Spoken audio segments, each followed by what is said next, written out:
Stand up.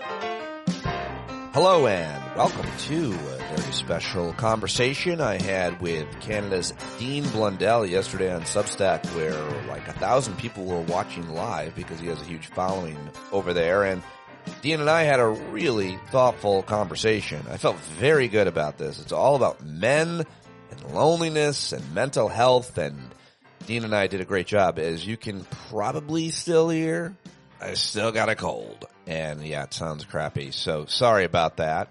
Mindy reached out to me yesterday and said, "Are you okay? You don't sound great." No, yeah, it's not great, and it's prolonged, but overwhelmingly I feel pretty good. As a matter of fact, last night I went to a great event in New York City for an awesome organization called Win NYC. They're the largest provider of family shelter and supportive housing in New York. They support families and help them get permanent housing, providing essential services, all kinds of other resources. And it's a great organization trying to strike at the core of the homelessness crisis in New York. A lot of great people there. I got to meet the Attorney General, Tish James, former Speaker of New York City House. It is Christine Quinn was there. She's the president and CEO of that organization. And I got to be Allison Jaslow's guest at this event. And Allison, of course, a good friend of mine on the show, just ran for Congress in North Carolina, former head of Iraq, Afghanistan Veterans of America. Met so many great people. It was a great event to be at, and surprised Ava at work, my 21-year-old who works at a gym in New York City as a personal trainer, and I popped in there. And so all in all, it was a good night, but it meant I did not get to do the news this morning. But that's okay. That's all right. We'll get back after it tomorrow. Just wanted to mention today, a little after 10 a.m., I'll be with Christina Greer. Dr. Christina Greer of Fordham University is set to join me live on Substack and YouTube and everywhere else. So if you're a subscriber, you should see Christina and I on Thursday morning, and Thursday night you can join me and two special guests, it looks like, at our Hangout. That's right. Last week you heard from Atima Omara for the first time, and she's going to be set to join me, as is Dean Blundell, who you'll hear on the show. I invited him to stop by the Hangout. So two special guests you do not want to miss tonight's Hangout. The festivities begin at 8 a.m. But right now, let's get to my guest, Dean Blundell. He's a former radio guy in Canada. I was introduced to him by one of our favorite Canadian friends and listeners. It's Carlo in Canada. Many of you know Carlo. Carlo said, "You got to get this guy Dean on." And this was last year. Dean and I hit it off right away, and we've been talking ever since. He's a media guy, a dog whisperer, a Canadian raconteur, a muckraker, just a great guy, and he does a lot of good work. Great place to subscribe just for his newsletter alone. DeanBlundell.substack.com. Let's do it, Dean.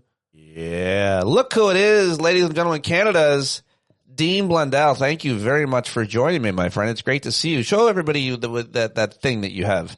My industrial size water bottle. Yeah, it's good. That is about a gallon, I think, in our measurement. You're giving me, as we say in Canada, you're giving me the gears about this. You're giving me the gears. You say it's too much water. Listen, we're supposed to drink 4 to 6 liters of water a day, Pete. No, that's not true. I know you don't. I don't. It's not true. That's been debunked, and it's a waste. And water is good for you, but you should. Who debunked that? Dr. Aaron Carroll, in his book that debunked myths about your bodies and your health, that says there's no research that says you're supposed to have a certain amount of water a day. And generally the conclusion, the non-scientific one, is you should try to stay hydrated. You should drink when you're thirsty. But there's Trump voter. He's the guy who wrote that book's a Trump voter. Anyway, if you think that you drinking that gallon of water, you lugging that around, like I would want the research on it. It seems common sense. Drink lots of water. Sure, do it. But now you're 53. You're I don't know how much you're urinating as it corresponds. It's save yourself the trouble. Drink when you're thirsty. Yeah, that's the problem, is that I ignore what my body tells me, right? So when it's like, you're thirsty, I'm like, no, you're not. No, you're not. You need some turkey pepperettes. You're thirsty. No, you're not. No, you're not. You need a piece of cheesecake. Right. That's what your body needs. It's like I got these inner demons in my mind that's like, you can be healthy later. Don't worry about the water. Grab yourself a pint instead of water. It's liquid. Put coffee's water. It's got water, tea, all they got. And I hate water to begin with. I'm a big fizzy water guy. I'm one of those guys that's like, I get super bored drinking water. I'm here. It sounds crazy. I know we're not here to talk about H2O and consumption. No, I'm here to save you and cellular mitosis. Everybody, we're just about to talk about mitosis and the primary function of the mitochondria. But folks, thanks for joining us. No, I'm going to get you in touch with Dr. Aaron Carroll. You should have him on your show. As a matter of fact, I don't know if he'll do media because he's the head of a nonprofit now, but he's written all these books, and there is science around how much water we need, and I'm going to give you that and anything else that you need. But there's a lot of things I want to talk with you about today, and I appreciate you allowing me to connect with you. I love connecting with you, and you have this giant following on Substack that I would like to, what's the word? I would like to take. I would like those people to follow me on Substack at Stand Up with Pete. Are they mostly Canadians, you think, the people that are your followers? Will they like me? We have a lot of similar. They'll love you. Yeah. They'll love you. Go through the analytics. I just finished my first year in here on Substack, and I'm so happy you're here. I know I kind of like. I started to give you a couple little shoves this last year to get onto Substack. Stand Up with Pete Dominic. Anybody in my audience that doesn't know him, incredible comedian. He's just a super human who wants to do the right thing for his country. Sick about where his country is. And you and I connected a couple of years ago, and we did a couple of these. We haven't really connected on Substack as we have prior to this when I was over at my other place. But, the incredible part of Substack is how it brings so many people together from across the world, and you can cross-reference those audiences. So the audience breakdown for me, if you're asking for it, the analytics, about 80% of my audience is in the United States, about 20% in Canada, maybe a little under 20%. Maybe even less than that. And then, UK, Sweden. We're big in Australia. We're huge in Australia. Kind of like certain bands you've never heard from your own country. Are you really? Do you have a good Australian following? Yeah. You know what? It's Fishing with Dr. Miranda. 132, 134 countries where you've got at least 100 to 1,000 followers, subscribers. And, the interesting thing is, there's always this fight about globalism and xenophobia. But watching this global movement where it comes to, hey, can someone tell us the truth? Hey, can you be an information Sherpa? Hey, can someone sort through the bullshit in the MAGA atmosphere and the disinformation sphere? So that's really what we do. And I was fortunate, actually, Pete, when I got onto Substack, I hooked up with some incredible people like Steve Schmidt from the Save America movement, Tara Palmieri, Lev Parnas, Jim Harbaugh, not Jim. He's a quarterback for the Bears. Jim Acosta. Ken Harbaugh. And just some amazing individuals that already had big followings that found value in what I did. And that's the incredible thing about Substack. You will find people with like-minded values do content, and those audiences amalgamate. And so this place is a beautiful place to do this, Pete. So I want to you and I have talked about this a couple of times, both kind of on the air together and off the air. But we also both know that we have a special connection and ability to talk about men and men's struggle and men's challenges in midlife crisis. So I want to pitch to you. I should have done this off the air, but I want you to come join me for my very first men's retreat. And I want you to co-host it with me, or at least sit with me for an hour one night. And I don't have it organized yet, but I'm definitely going to do it. And is it a physical retreat or is it a digital retreat? It's going to be a physical retreat. We're going to sit shirtless. Shirtless in those new cool knitted sweater vests that guys wear with no sleeves and no shirt underneath? Yeah. Yep. You're speaking my language, and it's going to be... That's just one element of it. No, we're going to connect. I want to do a men's retreat, and you and I have these great conversations around everything. We can talk about politics and gender stuff, obviously, but a lot of the man stuff that you and I have gone through, relationships ending, careers changing, losing your job. In my case, my daughters I'm about to be an empty nester. That's my big current midlife challenge is what the hell am I supposed to do now? Who am I, Dean? All those conversations. And I've been through the barrel. I feel like I've got a little bit of credibility, but more importantly, just bringing men together to talk about stuff, connect, have a good time. The issue, of course, being that men are dying of loneliness and don't have that many friends. And it's not because they're not really cool, interesting, funny, smart guys. It's making friends is hard. Keeping friends is hard. And being a man and having friends is hard, especially when you have to look at them and talk and listen. And why I would like to also just mention I am in a codependent relationship with a man in Australia, a very famous man in Australia named David Campbell. We talk every day using the Marco Polo app, and we're forced to listen to each other's messages and then respond.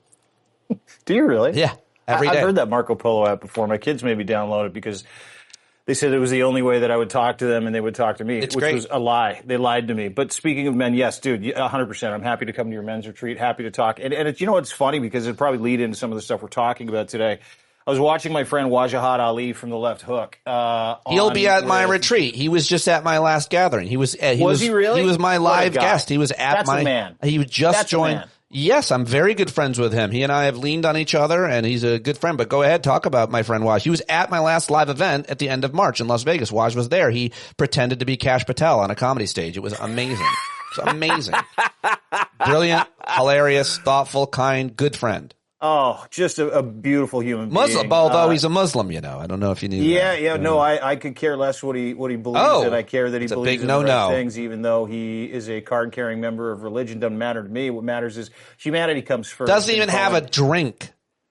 He doesn't drink, does he? Never.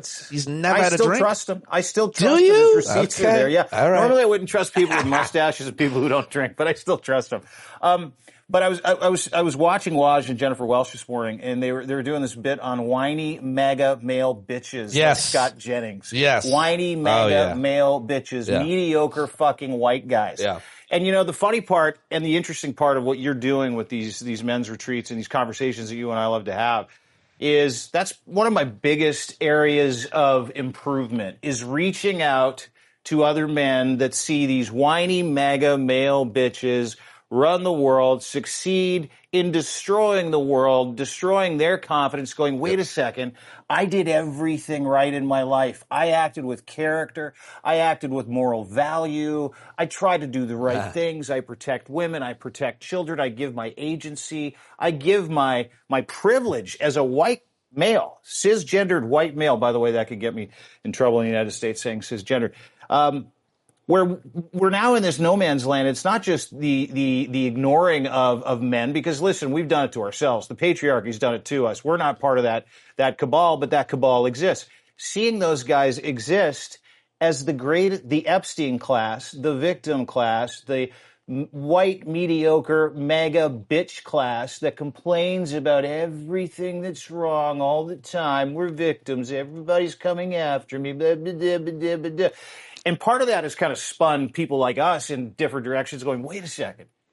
We were taught that being the antithesis of all those things would mean we would be successful, we would have confidence, we would have great careers if we just did the next right thing, which Marcus Aurelius says doesn't matter what you do as long as you do the next right thing. And we're watching these guys succeed, and I can tell you it's not sustainable, but it certainly requires a reorientation for a bunch of guys like us. It requires a reorientation, and I think I and you are uniquely, I really believe this, and Waj and many others, uniquely able to reorient and to help. And I'll tell you something that I've been doing that is fucking crazy. And it doesn't always work, but when it does, it's crazy, Dean, which is being a public person for over 15 years, being on radio, being on TV, being anywhere, on stage as a stand-up comedian, it exposes you, and I put all my controversial opinions out, also in my town, most importantly, over the school board fights. And when I went on Joe Rogan or Real Time, or even when I'm on CNN or whatever, I always have people on social media attack me, and they say the worst things. And every once in a while, I'll engage someone, and I'll keep engaging them publicly. And then I take them privately on the social media. This just happened in my town with somebody. This guy had called me all kinds of names and made up AI images and even did an AI scan of my career that said basically I was mediocre and a 4 in terms of recognizable status, like a 4. I should read it to you. It's hilarious. And I turned to him, and now we're going to meet for a beer. And the last message I got from him was a heart. And the way to turn a lot of these men, there's one question. This is good for all people to get to know each other. But I certainly do find this commonality. Let me have some empathy for MAGA for a moment, because it's fine to bash them. I'm there for it. I do it. they're often really hurt. They're often really traumatized. Often. A lot of people are. So I ask people, and specifically these guys, what's the worst thing that's ever happened in your life? What's the worst you've ever suffered? And when you ask a man that, or anyone that, everything changes. Everything. If they answer it, you now have created trust and credibility. And I keep doing that with men who start by being anonymous attackers, calling me every name. Next, after a couple of hours maybe of chatting back and forth, I can even find them on the phone with me, and I've even taken a couple of them on air with me. But it's important, and I think we need to role model these tactics and these behaviors. I have compassion and empathy for everybody, including the worst of the worst. I'm not going to waste my time, but I do think there's things that work. What do you think of this? Is this nonsense? No, you know what? I think you want to make fun of it. No, why you want to make? Go ahead, be fucking poke holes in it, make fun of it. Why are you? We have to be you. Come on. Well, we have two different approaches, Pete Dominic, from Stand Up. Everybody hit the chyron at the top. If you follow me, please follow Pete Dominic. He's a wonderful man, very bright guy, very fucking funny. Yeah, there you go. Cheers, me. Cheers. We have two different approaches. Now, listen, part of this is about self-preservation. There could be a million different approaches. There could be many different ones, but I want you to take the piss out of mine and tell me yours. No, I don't want to take the piss on it because you're right. Like, at the heart of hearts, when it comes to the discussion, you're 100% right. You know, I could walk through a whole bunch of Stoic values and, you know, I also study, and I'm glad you always do. Every time we talk, I'm glad that you mention those things because I too am study Stoicism. It's changed my life, and that's where some of this comes from. Go ahead, Benny. Anything you want to say? Sorry. No, but we've got two different approaches, and I think that one is out of self-preservation, the other is out of self-duty or doing the right thing for your community, right? You know, anytime we harm anybody else, we're harming ourselves much worse, and we all know that. That's once again a Stoic value. Ignoring the problem, not going to help. Being a citizen in the arena of trying to be an agent for change, specifically when it comes to really disoriented young men that feel like they're victims because they've been told they're victims for the past 10 years by MAGA. You know, they're coming for you. They're coming for your rights. The only thing that stands between you and the migrants and the women and the trans and the gays is me, says Donald Trump. We had the same populist delivering that message. We had the same Charlie Kirk fucking wannabe up here, Jamil Javani running around universities telling men that the world is changing and Canada's leaving them behind, America's leaving them behind. They want trans for everybody. They want to give your job to migrants at half the rates, and they've engineered it so you can't succeed. I have never bought into that because it is the antithesis of those Stoic values that I live by, which is I am the author of my own fucking story. I get to decide what I do. And if something happens, and the worst thing that's ever happened to me is one of the worst things that'll ever happen to anybody. It just is. And I'm not going to go into it. But there's resilience in knowing that you're part of your solution, not you're part of a problem that you can't fix because someone else has destroyed your fucking life. And that's where the disconnect happens for me. And I have zero, Pete, this is where we differentiate on the subject. I have zero respect for anybody who claims to be fucking self-aware. Any man, specifically white man, with incredible privilege, that claims to be self-aware, that says, my life sucks because of those people. My life stinks because of that political party. My life sucks because of what they do. No. And this is where I draw the line, and it is a very fucking hard line. And I refuse to talk to people who are unwilling to talk. If you're going to yell at me, you're going to call me names, I'm not fucking talking to you. I'm not extending that olive branch. You do. You're a better man than me. We've already established that. But when someone says, I'm a fucking victim and it's your fault, you're keeping me down, and that evolves into you're a pedophile, that evolves into you're a globalist, that evolves into you want to be trans, you probably turn your kids trans. I mean, you talk about tweets I get them all the time, and I ignore them. And here's why I ignore them, because they're worth being ignored. They're either bots or, in this case, as we're talking about, they're deeply troubled, deeply flawed men who have been propagandized into believing that they have no agency over their own fucking lives. And that is what I have no fucking time for. I fully pretty much agree with everything that you're saying. And I obviously think that we need to strike at the root of any problem. And I think if you're really striking at the root of a problem, you're often working with young people to try to prevent them from being radicalized. But at the same time, you could be a middle-aged guy and be radicalized real easily. All you need is a certain set of conditions, a little bit of loneliness, and an internet connection, and then you can be told all kinds of things. And so I'm also interested in engaging in kind of de-wiring or de-radicalizing those who have gone down those rabbit holes. I've been down a few myself, nothing too seriously and nothing that really, I think, affected me. But as you are, I'd love to know what you think by what it means to be self-aware. I think that a lot of people who you describe like that aren't self-aware, nor would they even use that phrase, much less know what it means. It would scare the shit out of them to use the phrase, I'm self-aware, I know. I mean, they'll say things, I know where I came from, and wealthy people do not like to be made fun of. You could do two jokes, but on the third one, they're like, I earned this. But they're not self-aware. They're not necessarily self-aware. It's not, and I think that's a really important, by the way, phrase for men and for everybody, but certainly for men to take a look at. Are you self-aware? What does that mean? How do you show up at any number of different situations and relationships? Someone said in the chat here, don't be woke, be a man.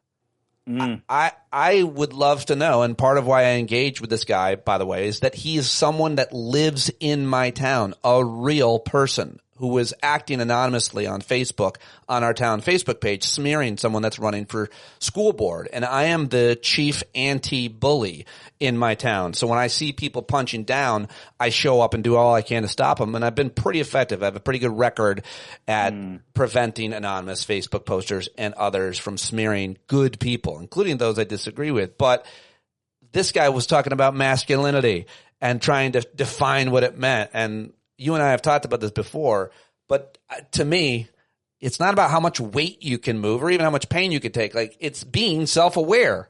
That's a sign of masculinity that most men don't even understand, I think. Yeah, dude, that's such a great point. Pete, God, it's so good to talk to you. It is. Again. I'm aroused, by the way. I don't know why. I think it's my own voice. I'm wearing pants, can't get up. I think it's my voice. You know, the self-awareness is interesting because self-awareness, I think, in the root of anything for any man, any woman, any human being is being extremely aware of how your actions affect your own life and the lives of others. Yes, well said. God damn it, you're good. Thanks, buddy. I appreciate it. So succinct. I've read some things. Yeah, but you remember them. I read them all. I don't remember shit. Go ahead. Post some more. Marcus Aurelius. Yes, it's a great point. Go ahead. Yeah, no. Marcus, Epictetus, Seneca, Zeno of Citium, Aristotle. We can go through the list, but you know, there's so much beautiful information when you talk to the dead, specifically the people that nailed it like 2,500 years ago, where all they could do is focus on what they could control and what they couldn't. If you've ever read the book Mark Manson's The Subtle Art of Not Giving a Fuck, I interviewed him for that book. Oh, did you really? Yeah. Oh my God! I got to fucking get his information. He's that one was of my heroes. 3 years ago. I don't think he talked to me today. That was before he was a monster, best-selling author. He's pretty big. Probably still got the same number. You just give him a call. Hey, just send him a pin. Say, hey, remember me? I'm Pete Dominic. Remember me? Yeah, I've done that. Those are good to have. You won't get a response, make you feel like shit for the rest of the day. I've been there too. Rest of the day. But that self-awareness piece is the most important aspect of humanity, right? And it's the most important aspect of anybody's personal growth. It's like going to the doctor and refusing the diagnosis, knowing that you're unwell, knowing you're angry, knowing you're pissed off, knowing you're jammed up, knowing that you're out of control when things happen around you because you can't control yourself. And that self-mastery sits in those two words, which is self-awareness. And for a lot of men today, they're told that their self-awareness doesn't matter. What matters is that you go get what's yours. Well, what is yours? What you earn. We live in a meritocracy. We should live in a meritocracy. You don't in the United States. I believe we do to some extent here, where you earn all the consequences and the taxes and the profits and the revenues of every decision that you make. And I'm going to liken it back to free speech, because there are a lot of people out there that believe free speech absolutism is a fucking thing. Kids. Self-aware individuals, self-aware men, self-aware women, self-aware humans truly know that there is no such thing as free speech, because there is a tax for everything you say to everybody. You think you should be allowed to walk up to someone of color, call them some kind of racist trope, and be allowed to get away with it? You think you're allowed to tweet something about the gay community that's incredibly pejorative, and that's your human right to do it? No, Because while it may not be illegal and you might not get charged for it, whatever consequences come your way, you have to pay. If that includes someone showing up to your house, pulling you out of your screen door, beating the shit out of you, and you go, oh, I earned that, guess what? You're self-aware. Well, yeah. A lot to say about that. Let me just say, I don't believe much in meritocracy, obviously not in America, but I don't think it's true so much in general. I think that people have a real misleading idea of that. I think you would agree, but there's some great social science on it. And the general idea is, if you went to university, if you had pre-K, number one, if you had access to pre-kindergarten, early childhood education is the most important time in brain development. So there's a lot of studies that say if you went to pre-K, you're far more likely to succeed at age 18 and beyond. But more importantly, it's about poverty, right? Like the guy who was born into poverty does not have the same opportunities or shots as the guy who didn't. So to me, it's all about socioeconomics. So if you want a meritocracy, then you got to take two guys or two people who are generally come from the same background, because one guy clearly had to travel a lot further than the other guy. And this idea that we all, I pulled myself up from my bootstraps. I did it. Maybe you did, but that doesn't mean that he had the same access or opportunity or mentors that you did. Maybe he didn't lose his parent. Maybe he didn't have an addicted parent. Maybe he wasn't abused and traumatized. He doesn't have the willpower. He doesn't have the skill. He can't remember shit like me. Every test I took, I was a great student, but I did poorly in tests because I couldn't memorize stuff. What does that say? So I didn't get into a good school? That's not why, but I didn't get into a good school. I got into no schools. Now look at me. Yeah, but look at you. But listen, you're touching on a couple other things, right?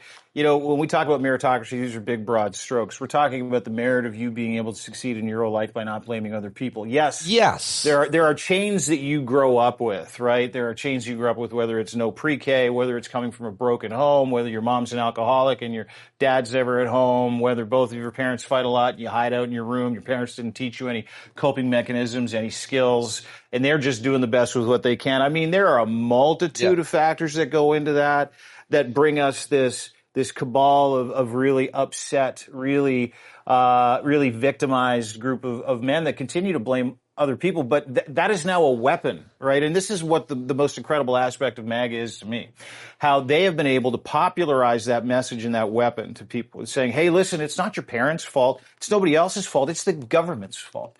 It's this party's fault. It's this ideology's fault. And you can find that in this anti-trans bullshit. I mean, we're talking about 0.01%.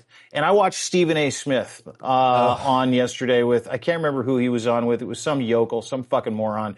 And he was like, hey, listen, I still would vote for Trump because, the trans community really concerns me. That is a man who is perpetuating this victim bullshit that's a myth. Trans people aren't a threat to us. They're not. They're a threat to themselves. They're a threat to themselves. They're far more likely to be victims of violence and abuse or to themselves than they would ever be. I mean, it's such a ridiculous community to minimize and marginalize and punch down at. I mean, I had to give this, at the school board at our district when they were trying to blame, trans girls are going to go into the bathroom. In my 3 minutes, one of the things I said was, I have two daughters in this school and they're not worried about trans girls coming in and hurting them. They're worried for trans girls. They're way more likely to be victims than aggressors. So that's such nonsense. And further to your point about targeting someone that, and by the way, earlier you made that point that you hear Trump and other be like, trans, this right winger in your country, Jamil, he's like, trans for everybody. Can you or someone explain what anyone means when they say trans for everybody? Are we forcing people to be trans, or are we saying that if you want to be trans, you can be? I don't understand trans for everybody when they use that as a scare tactic. It's a victim trigger. You know what? It's just one of those things. It's like migrants are killing, they're eating the cats, they're eating the dogs, the trans people, and that's why you see Donald Trump, and he's running on empty, standing up at the scene going, I watched this female weightlifter go, but it was really mad. It's like, look at me, mommy, I'm doing it. It's still part of his shtick because it works, right? But it only works with people who think this is fucked up. The trans community is coming for their jobs in their bathrooms. It is non-existent. It is non-existent, Pete. It is such an infinitesimal group of people, like a fraction of a point of society. They're not a threat. We're a threat to them. How much have you entered the manosphere? and studied it and learned about it and the players. Have you talked to any of these people? Have you lost friends to that world? Have you watched that Netflix documentary? I haven't watched it yet. Because I don't understand a lot of it, and I want to. It's just painful to have to take that deep dive and do the research. And I don't have anybody like that in my life. I know people who do. But these people, and I mean specifically, have been radicalized by like a Jordan Peterson or an Andrew Tate or any number of these, whether they're younger people or older people, because I want to do our best to combat that. And I think one of the solutions and one of the anecdotes for all of this is to fight loneliness. And stay with me for just a second. But when you're lonely and you don't have friends, you end up on the internet. And that's where you make friends. And if your common ground isn't that you both love basketball or poetry, but is somehow, as you've described, being a victim and getting your aggression out and MMA and some dangerous roads that people travel down, that's bad. So I want to help men have friends. And it's really hard. Again, it's not, you're not the reason you don't have friends. Some of my favorite guys who are the most charismatic, funny, and I know them well, I've known them, have no friends. They don't talk to anyone. They have their wife or nothing. And that's the bad place. And I want to help guys fight that so that they don't go down that road. And I do think that we can de-radicalize them. Does anything I say make you interested about anything at all? That's not even a rhetorical question. Of course, Pete. You know, you're so in tune with, and this is why I love talking to you. You're funny. You'll drop some terrible off-color joke in the middle of a fucking serious conversation, but you really touch on a bunch of things. Loneliness is one of those things, and I liken it kind of to this. You know, the rise of Bitcoin and the rise of the American oligarch, the Zuckerbergs, the Musks, the Thiels. You know, that entire cabal of fucking wieners. You know, in the time that we grew up in, right? I was born in 1973. I'm 53 years old. There was this group of guys like that. We refer to them today as incels. These men who came from homes, and Elon Musk's home was no good. You know, his dad grew up, mentioned it several times, beating the shit out of him, wondering aloud if his son was, quote, and I'm using this word, please don't get upset with me, wondered aloud if his son was retarded. Elon Musk, I'm speaking of, treated him like shit, ended up having sex with his sister, who is his stepsister, impregnating her, beat him mercilessly. Oh, yeah, beat him mercilessly. Just a horrific upbringing, right?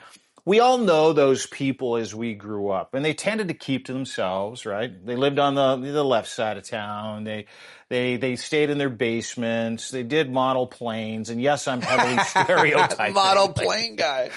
But somewhere in the past 30 years, they discovered computers, the internet, they discovered payment systems, they embraced crypto, and they're very bright people. They're very educated guys, right? Because it's all they do, because they didn't go outside, they didn't socialize, they were incredibly lonely, they were ostracized, embarrassed, and shamed by their upbringing, where they're from, and who they are. Like, literally, you look at Elon Musk, who tweeted from his mom's account as his dad yesterday, because he gets those alt accounts mixed up, his mom's and his dad, tweeted as his dad from his mom's account in a reply to himself. You want to talk about loneliness? You want to talk about losers? You want to talk about what we're talking about? That guy is the richest human being on the fucking planet, Pete. And he has the ability to turn the taps on and off for the internet, information across several continents. He also has the ability to put anybody he wants into the White House. You want to talk about a revenge play of the nerds. You want to talk about this group as a whole and where they happened. They started to happen in chat rooms out of necessity. So I'm proving your point, I think, and I hope I'm letting credence to the fact that you're right. You know, a lot of these sad individuals, broken individuals, grew up, continued to break themselves, and never bothered to get counseling, never bothered to have a repaired relationship with their parents, never bothered to deal with the flotsam and jetsam and the pain and the anguish and the PTSD in their lives. And they all found each other online. Then they built PayPal and they took over America, dude.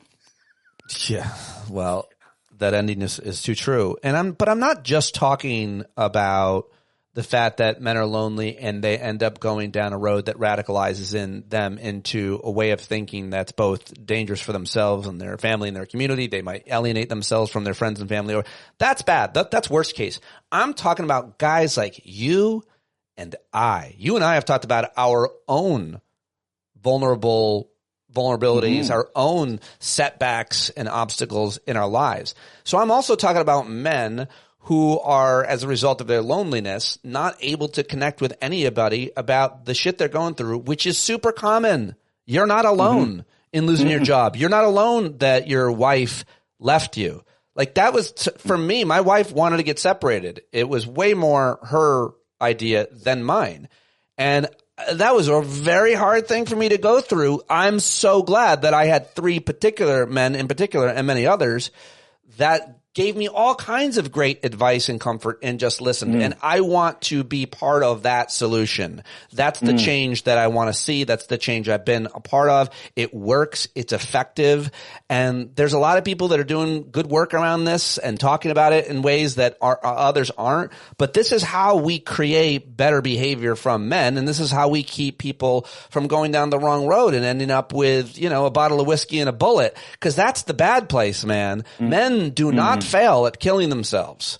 Yeah, I mean, you know what? You're touching on another subject. It's the other side of that coin for men, right? We're identifying, I think, one aspect of it, but the other aspect of it is living life as a man. And listen, I've got incredible privilege that I love to give others because I've been very fortunate, but I have been through a divorce. I have been fired in front of an entire country. I have been destitute after having everything. I have been through all of it. I had to go to AA. I didn't drink for 9 years. The fascinating part about that journey is that I always came back to the same place, is that I'm just like everybody else that goes through trials and tribulations. I'm just like everybody else that suffers setbacks in their 30s, 40s, and 50s. I'm just like every other man who experiences sadness, shame, lack of confidence. And the connective tissue, to your point, with every human being on this planet is vulnerability. I've never suffered sadness, shame, or lack of confidence. Well, you're a much cooler guy than me. I have suffered all of it. But I've suffered it according to my own devices, Pete. I never look at anymore, and I used to. We always used to say this. Correct me if I'm wrong. Correct me if you've ever said this, Pete. Well, you made me do that. That happened because of you. Yeah. I wouldn't do this if you wouldn't do that. Yeah.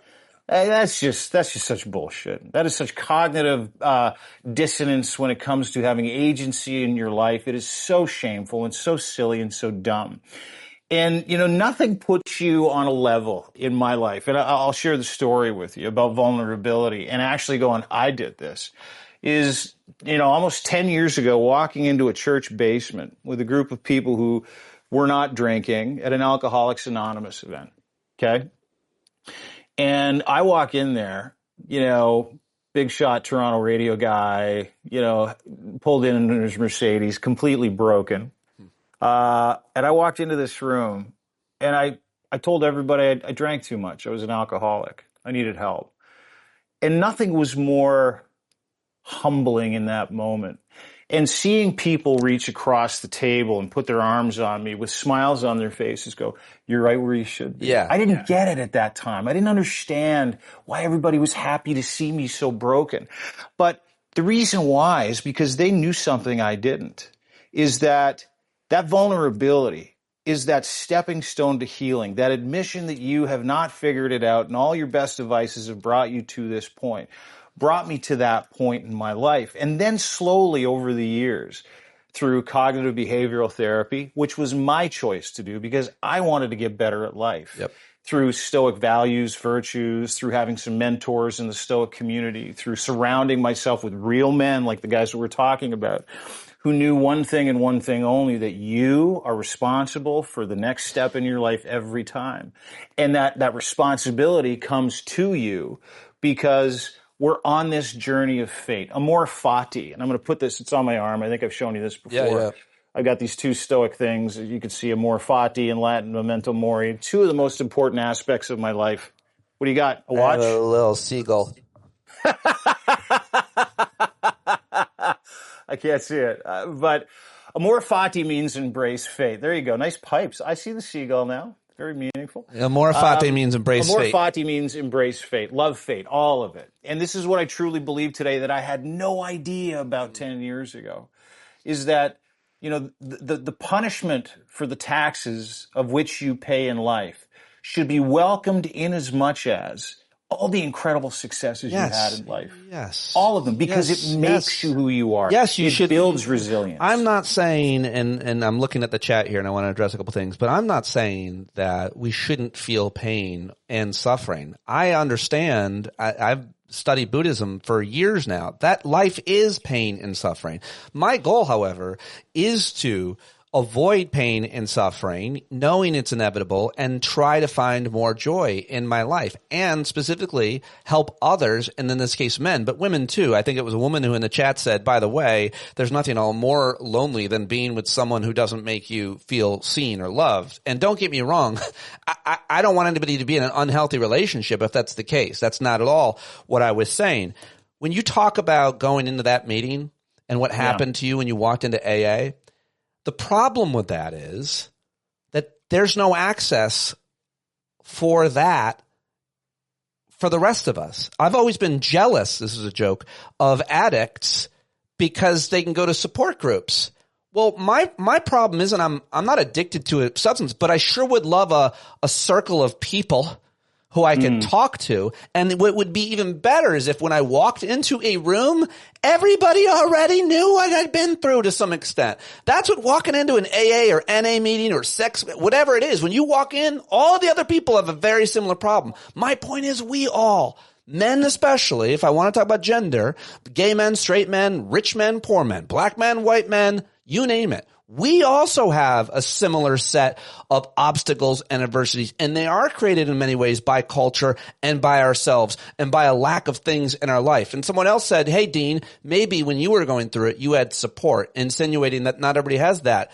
That's my greatest privilege, isn't the obvious stuff that I'm a white straight guy and that I'm unbelievably attractive. It's that, the symmetry in the face, the physique, the low body fat.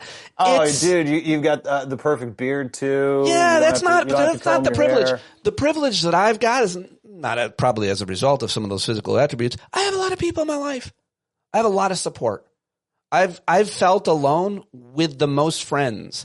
My parents are alive. They're amazing. I have tons of close friends all over the place. But I still struggle and feel alone. So whether I want to create that group where you can walk in and people can know, like, welcome, like cheers, they just say your name and they welcome you, and there's a lack of judgment. There's an opportunity to contribute, to hear, to heal, and to ease suffering and create joy. I know we can do that. I've done it. I've done it for myself. I've helped others. And certainly more than anything else, people have helped me. Lots of people. I could name them. People you know. People I know. I want me to drop some names? I'll drop some names. Don Cheadle. Never met him. Just kidding. But wish I could. For me, that guy was Ben Affleck, but I don't want to talk about it. God. You got to Affleck? Yeah, no, Affleck. I listen. I agree with a lot of what you just said for a variety of reasons. But I'm gonna insert a different sort of line of thinking here, where we talk about how addicts have it easy because they've got support groups. The biggest thing that prevents men from talking to each other is shame. That's that one piece, right? But that shame lives in the silo that lives inside your head, and we're all taught that you don't show emotion, you don't show anger, you keep everything bottled up. You need to leave. Well, anger is not an emotion. I'll have you know. Anger is the worst emotion. Anger is the most useless emotion on the planet. It's a joke around the idea that women shouldn't be in the workplace because they're so emotional and they get sad and they'll cry and they're so sensitive. Like, all men are angry, and and we need to be able to name that as an emotion and know that it's not appropriate. But you're saying about vulnerability, and I think that's so good. Sorry, go ahead. No, I think that vulnerability, when you can actually talk to it. I'm really fortunate, like you. I've got this incredible group of friends that send me stoic books that we'll get together once a week and we'll chop it up and we'll have lunch and we'll have coffee and we'll remind each other of what's important. and help each other through things. Yesterday I was on the phone with a very dear friend of mine about an issue that he was having, and this issue is something that, that is a two-way street, but usually, my issues or my conversations and vulnerability would go that way more. And for him to call me back and say, hey, I'm going through something, I want to run it by you. It was one of the greatest hours of my day yesterday. Yeah. It really was. Sure. And why it was is because we found community and vulnerability and two guys feeling normal. And one of the things I tell a lot of guys that I used to work with, because I used to help a lot of men in this space when it came to substance abuse, when it came to that victim mentality, when it came to living a really unhappy life. And I did it for several years, and I don't do it as much anymore, but I do it within my certain group of people. And one of the things I tell people when they would come to me and they'd say, my wife is leaving me, I'm an alcoholic, I'm a drug addict, I got arrested for a DUI, my life is falling apart. One of the things I would do is I'd put my hands on their shoulder, I'm going, you're at exactly the right place you need to be. Congratulations. I would also kiss him. I never leaned in that close, Pete. Whatever. We're different. I'm afraid I'll love it. But, and what follows those conversations is always this incredible opportunity to be able to make someone feel at ease and normal about the things that they're so scared of, the shame that they have about the behaviors that they've hid and how they felt about themselves over a long period of time. And that specifically lives within the male community. Women are so much better than us in a million different regards. And one of those regards is, hey, they've got no problem sharing how they feel with their tight group of friends. Yeah. And so that community lives, I think, in with men in these really small microcosms. And unless people are having conversations like this, no one's going to realize that not only is it okay for you to go to a friend, a trusted friend, and go, can I have a minute of your time? I'm going through something and I want to bounce it off you because I'm broken right now. Yeah. Because we've all been broken. But here's the thing. I don't run away from pain and suffering. I never do. I run into it. And I look for joy, but I find joy in tackling that pain and suffering. I find joy in building the resilience and the tools around that, which is why I live by that Latin motto, amor fati. I agree with you, and I said I avoid suffering. I have leaned a lot more into others' suffering that I used to avoid, whether it's my friend who got divorced and I didn't show up for him, or friends of mine now who are getting pretty serious diagnosis of illness, and I might not show up for them. I now am doing the opposite of that. I'm leaning more into other suffering and accepting my own and not avoiding it, because as you said, and there's a lot of obvious research on this, that's where the growth happens. You said earlier anger was useless. Someone in the chat said it's not useless. I think you were generalizing, and you know that anger is a useful emotion and that it instructs you any number of things, right? But reacting in anger is never healthy. Okay. That's that's something you can use different. anger as fuel, but again, you have to go back to the cognitive aspects of who you are and those Stoic values. And let me just give you a really quick example. Is when I decided I wanted to change my life and stop being selfish and decide that I needed some values and virtues that I had to live by: courage, wisdom, temperance, justice. Really, really important values that are the bedrock of who I am. I run every decision in my life through one phrase from Marcus Aurelius, and that is, the only fruit of this life is to be of good character and acts for the common good. That is the fruit of this life, and it pays you back in spades. Now, here's the catch, is that, I wanted to be emotionally bulletproof, not triggered by things. You know when you get angry and you can't control yourself, right? Oh yeah. You know it's coming, and you get the shakes, and you're like, I'm gonna punch someone, or I'm gonna get the fuck out of here. Yeah. I was like JoJo the Idiot Anger Circus Monkey for a really long time. I really was. And I hated myself for it. I hated that part of me. And so I went to work trying to understand how to not just beat that part out of me, but how to understand it, how to lean into it. And what I arrived at is this: that little Latin phrase, amor fati, is meant to teach us. And if you really zoom out, what is suffering? Suffering to you isn't suffering to me. Because suffering is the way you interpret things. It's your interpretation of those values in your own life. It's perspective. That's it. Yeah. That's it. Yeah. And when it touches you on a personal level, then you suffer. But listen, if someone stole my bike, I wouldn't suffer from it. I wouldn't suffer from it. I'd go get another fucking bike. Would I be angry? Yes. Would I respond in anger? No, because it's a fucking bike. I don't care. But that's perspective I didn't have. And so everything to me is this incredible game now. It's this learning experience of life of how to manage conflict, how to manage my anger, so that in that one moment, that little gap we have when it happens, something happens, we're going to get triggered. We take a deep breath and we respond and we put it in perspective. And then we understand what it is in that moment. And slowly over time, each one of those decisions, that understanding makes you bulletproof to reacting in anger, which always, always, always is a losing cause. Yeah, always. Maybe the only thing I'd quibble is bulletproof, but certainly goes a long way. And by the way, that moment is the moment between stimulus and response is a moment that every man should know. And if you want help and reminding yourself that moment is so important, your reaction and what you do in that moment is going to have a great effect on you and somebody, maybe a lot of other people, maybe for hours, maybe for days, maybe for your life. That moment between stimulus and response is so important. I learned this in therapy, and that's why I call it the taint. The psychological If you taint. give it like an immature, manly name, it'll help you. I try to use humor for everything. We're talking, by the way, in case you joined us, about mental health and specifically men. We're two well-suited men to talk about it, both because we've been through the barrel. We've studied all of the different philosophies. And to me, and I think I could speak for Dean, philosophy is psychology.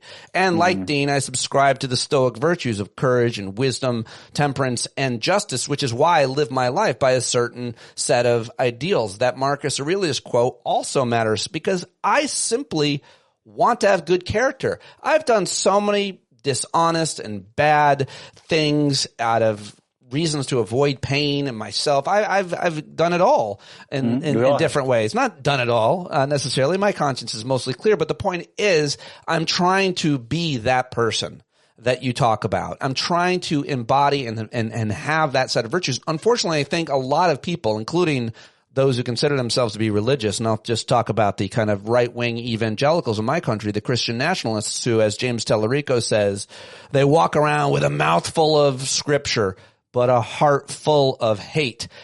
I don't care if you're religious or not, but we should all have some type of moral code that we live by. Call it the UN Declaration of Human Rights, call it the four virtues of wisdom, call it Buddhism, whatever you want, but so many people don't have one, or if they do, they don't live by it or live up to it. And I think that's a real problem for America's men, but more to the point of what we're talking about, back to loneliness, and someone in the chat saying, I don't have any friends. We can help. We can help create friendships. I want to tell you how, and I want to host it. I have a hangout every Thursday night at 8 p.m. You're going to be there either tomorrow or next week, Dean, to talk about this. Like 50, 80 people come. They've become friends with each other. I'm in tomorrow. All right. Yeah, tomorrow night at 8 p.m., Dean will be my special guest. There'll be like 50 people. We talk about all this stuff, and not. Yeah, happy to. This is just one issue that we will talk about. But men have become friends. I know so many cool guys I've met through my work and my show that become real life friends of mine and with each other. And it's a really important thing to do. It gives me a tremendous amount of purpose, and I hope that people will join us. There you go. No, dude. I'm 100% in. And again, just a quick reminder for anybody watching on my channel, please follow Stand Up with Pete Dominic here on Substack. Give him a paid sub. Let's get this in front of a bunch of men. Let's get this in front of a bunch of people because, I think what we can save lives and make, and it's not just like suicide and depression. We always talk about like the worst part. Of course, those are the worst consequences, depression and loneliness. But before that is, divorce that didn't need to happen necessarily, or even going through a divorce and not understanding and taking responsibility for your own actions. And most importantly, I'm glad I had one of those resources. My older brother said, "You've been a great dad, but you have the opportunity to fuck it all up by not role modeling a respectful breakup with your daughter's mother." And so I did. It was such good advice. And I want to share those things. You don't need to be so angry and tear down everybody around you while also tearing down yourselves. And so there's so many ways out of that, but that's long before you get to the point where you eat a bullet. Yeah, but that's, again, that goes back to the suffering, right? Like, sure. If you look at divorce or losing your job, loss, like any kind of intimate loss in your life is, if you zoom all the way out and you lose something, you lose something. Doesn't matter if it's your wallet or a fucking wife, right? Your job. But you lose your wallet, your job. And when you build your foundation in those things, you build your foundation in things that can be taken away from you, right? You put your foundation and your self-worth into a relationship. You put your foundation and your self-worth into your job. You put your foundation and your self-worth into It becomes cars. your identity. It's everything that you are. Yes. Yeah, it is useless. It is externally valued. It is something that can be taken away from you. Shut up. Like No, this. it's not. I earned it and I'm proud of it and I have a ton of stuff to show for it. Let me get some of it. But you put your foundation and your self-worth into love, into kindness, into your family, into your well-being. A Peabody Award, a varsity letter. This means nothing. You want me to just toss these things away? It's my varsity letter. It means nothing apparently to you. Yeah, it means a lot because you're really proud of those things, but it hasn't attached itself to your personality. Exactly. And if it has in the past or your foundation of how you identify. It has, and it's bad. Everything you're saying, I'm illustrating what you're saying is true. There's a ton. This was my identity. Being a varsity player was the greatest thing. Sitting the bench was the worst thing. In therapy about 10 years ago, my therapist said to me after I told her how proud I was of how well my career was going, specifically I'd gotten to meet and interview my hero, civil rights legend John Lewis. And the therapist said, Pete, you're off the bench. It no longer means anything. This means nothing now because of another achievement which you can't measure. Yeah. Pete, you know what? I think knowing that all things that we've done in the past are owned by death is really important in this conversation too. Like it's past, it's gone. And if people understand that one thing, and the other thing that's tattooed on my arm is memento mori, which is remember you're going to die. Macabre for sure. I remember when I went home a couple of years ago, my mom and dad saw this. She's like, "What is that?" And I'm like, "Memento mori, mor fati." Like, "What's a memento mori?" I'm like, "It means remember you're going to die." Because we live this life with no guarantees of when that happens, number one. And your happiness is the most important aspect of that. Your internal happiness is the most important aspect of that. And appreciating, that's where that joy comes from in my life. And I do this thing called negative visualization, which anybody, I'm sure you're familiar with it, where I imagine before I go into a meeting, because I do a bunch of different stuff. Before I go into a meeting, everything's going to fall apart. Nothing's going to work. I'm going to do my best. I can't control anybody.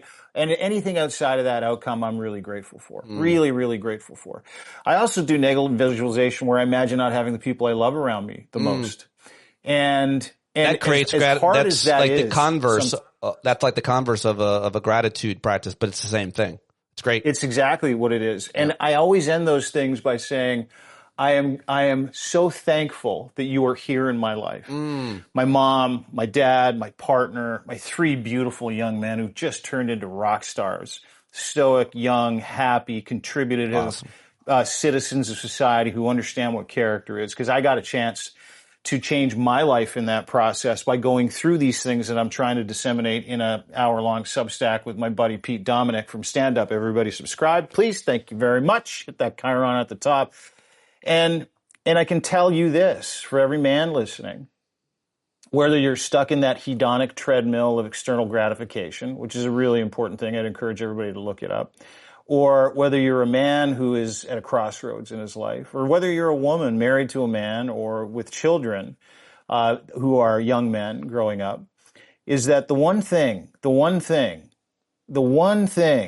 that every person needs to do in this life to be happy is to put your faith, time, and energy, all your love, into internal gratitude, internal gratification, the things that really matter the most, not cars, not paychecks, not jobs, not careers, not platitudes, not trophies, not babes, although that's pretty cool too, dudes, but in who you are and how proud you are of yourself. And you will not get there by avoiding shame. You will not get there by avoiding pain. You will not get there by saying, no, these things aren't existing in my life. That's cognitive dissonance that will keep you from growing and keep you unhappy for the rest of your fucking life. Oh, I love it. I love what you're saying. The tattoo, again, it says, what is it? It reminds you not to live. You're not going to live forever. So let me explain this. Arrow, beginning and the end of life. This is the middle of life. Memento mori, means you're going to die. Amor fati means embrace fate. All of it. All of it. I love Every that. ounce. That's so weird though. It's awkward now. I have the opposite tattoo. Are you going to take your pants off? What is that? It says live forever. But it bumps up against it. There wasn't enough space for forever, so it bumps up against my other tattoo. You know what we're going to do is we're going to get that lasered off. We're going to get that lasered off. I just wrote it. I just wrote it on my arm as a bit to confront you, to be the opposite of yours, and it wasn't worth it. But what I'll say about that is adding to it, and just in closing, just to mention, my teacher is Pema Chodron. Never met her, never interviewed her, but her books changed my life. Pema Chodron is a Buddhist nun, and she wrote When Things Fall Apart. I asked my friend who told me to get that before things fell apart for me in my life. He goes, you should get this book. You got to get this book, as my friend sounds. It's called When Things Fall Apart. And I go, but what if they don't? And he looked back. Did Gilbert Godfrey suggest that book to you? It was Gilbert Godfrey. That's who suggested it to me. He's like, Affleck. I said, what if things don't fall apart, Gilbert? And he goes, Pete, things always fall apart. And it's true. And Pema Chodron says that you have to have the courage to die continuously. Every day. And I find that wisdom and all of her wisdom to be so crucial in my life. And I read it and reread it because I don't memorize things the way you do, much less tattoo them on me. By the way, my biggest burden right now, my biggest struggle is the seagull I got is on the tattoo I got of a seagull, which I can't seem to show on camera, is my daughter's nickname is Seagull, because when she was little, she would rob people's food. And in public, she would, like at a beach, like act like a seagull, walk up and just take people's food. Just take their grapes and she's sandwiches. Graduating high school and she's going to school in Europe, the University of Amsterdam next year. Congratulations. So we got tattoos together in Amsterdam when we went to visit the school, and my tattoo is of her flying away. And Dean, I'm devastated. I'm devastated that my older daughter's in college, but like your three sons, my daughters have grown up to be amazing, confident, independent. I have the luxury to say I don't worry about them. Do I worry about the universe? Yeah. But I don't worry about them. They've got it. If I wrap it up today, if I kick the bucket tomorrow, I'm super satisfied not only with my own life and what I've accomplished, but who they are and where they're going. I'm not worried. But I'm really, as a result of that, having a hard time that they're leaving, that my girl is moving out, that they're both, and that's a very common thing for a lot of us who love our kids. Not for people who don't like their kids or are annoyed by them, but for me it is. Yeah, dude, that's because you're a good father and you're full of love and you focus on the right things. And again, I would challenge you. It's a difficult thing. It's allowed to be difficult, but why is it difficult? Why is it difficult to you? She brings me so much joy just by entering the room. Right. She's so funny. Just seeing her and hanging out with her. And, I'll miss it. All of a sudden there's an echo on your side for some reason. That's you getting emotional, dude. But you know what, Pete? I gotta tell you, that's the beautiful part of that pain. And running away from that and not meditating on how much you love her and how much joy she brings you. And the next time you get to see her and how proud you are of her, that's the real, my man. And that is the essence of what we're talking about today.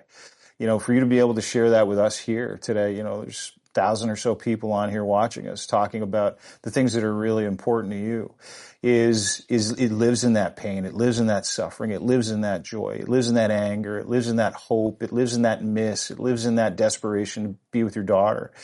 And that is the meaning of life, my friend. And I got to give you credit for a bunch of different things. One is I watch your show all the time, obviously. You tackle things of the heart and of the mind that not many people do. And being able to get out of me talking about how Pete Nutsack's full of shit, or Donald Trump is going to bomb Iran tomorrow, or the ins and outs of fascist America and try to bring democracy back to the United States and to save Canada, to take a break and talk about the root cause of what our struggle as a democracy is, and that's what this is, in a real way that so many people can attach that hook of vulnerability to. is you deserve a ton of credit because you go into waters and you wade into conversations that a lot of men are afraid to, but you do it so publicly and so vulnerably. And I need to thank you. You know, you and I have been friends for a couple of years now. And I want to thank you for having me on to have this conversation because I ain't afraid. You ain't afraid. No. These are the building blocks of humanity and life. And this is what's going to save America in the end. Sure, we got to kneecap fascism. Sure, we need to fact check. Sure, we need to surround America with loving arms of democracies like Canada. Sure, Donald Trump needs to take a long walk off a fucking short pier. Sure, everybody needs to go to Nuremberg, all that other stuff. But it's the selling of that external gratification is the ultimate prize, which can be taken away from you. And you will watch that with this regime. You will watch everything get taken away from them, all of them. You will watch their families live in fear and shame for generations. What we're talking about is the solution to that.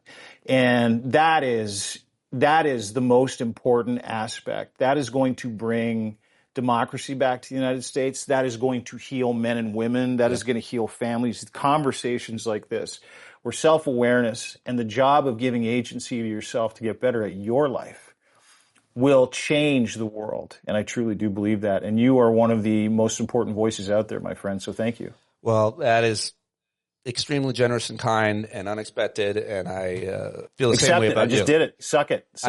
I'll ride on it the rest of the day and maybe journal about it and listen to it back. And good. I appreciate it. You know, fear doesn't motivate me. Purpose does. Purpose does. Having a purpose and wanting to do good things. And, you know, all right, I'm going to end it there. I'm now getting emotional. It won't be good for broadcast purposes. I'm not afraid. I'm not afraid to share all the emotions. I love it. I think it's hot when you cry, dude. Yeah, no, I think it shows strength and manliness, and I think it also relays like about my physique to people. Well, yeah, I mean, you've like trying to show me your tattoo. You've got some pipes. Yeah, no, you look good. I'm soaked in the armpit area. Yeah. Good. Thanks for having me, Pete. Thank you. Before I go, I just want to let everybody again here, deanblundell.substack.com. If you are one of my followers, subscribers, please subscribe to Pete. Suggest this to someone who needs to hear it. Share this with as many people who need to see and watch this conversation today if you can. We really appreciate it. Thank you very much for having me again. And again, everybody, deanblundell.substack.com is where you can find me. After you're done with Pete, you want to have a sub over at deanblundell.com. I'm a terrible entrepreneur, but please do so. Let's grow this community. Let's not just fix democracy. Let's try and help some men and women and families and children along the way realize what's important. We'll do it again soon. Thanks, everybody, for watching. You got it, buddy. Bye. Yeah, welcome to the over 100 people who subscribed to my Substack page as a result of that. See, that's what you got to do. You've got to appear on other people's Substack live, and so that's what I'll continue to do. All right, well, thank you very much. I hope that we can turn those free subscriptions into paid subscriptions at Substack or at patreon.com/Pete Dominic.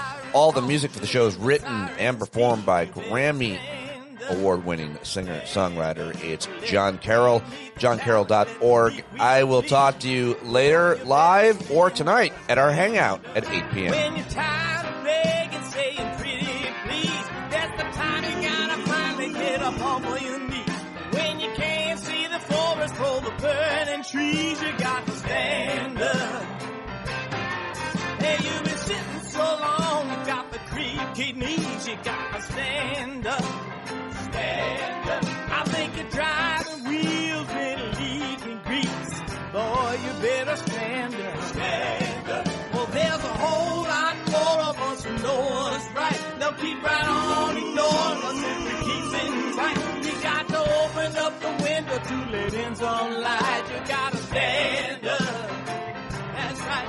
You got to rise up. You got to stand up. You got to stare the devil straight in the eye. Let him know it's his turn to go. See it clear when all you hear is a lie. So get up off of your butt, down off of your fence. Even if it ain't a very friendly audience, well, they'll begin to listen when you start making sense. And you stand up, stand up. No need to point your rifle to defend your town. Just stand up, stand up. You know they can't deny what you're laying down. Oh, you better stand up. Stand up. Show your face of every color, yellow, black, red, and brown. She's the place where every lost child will finally be found. There's only one thing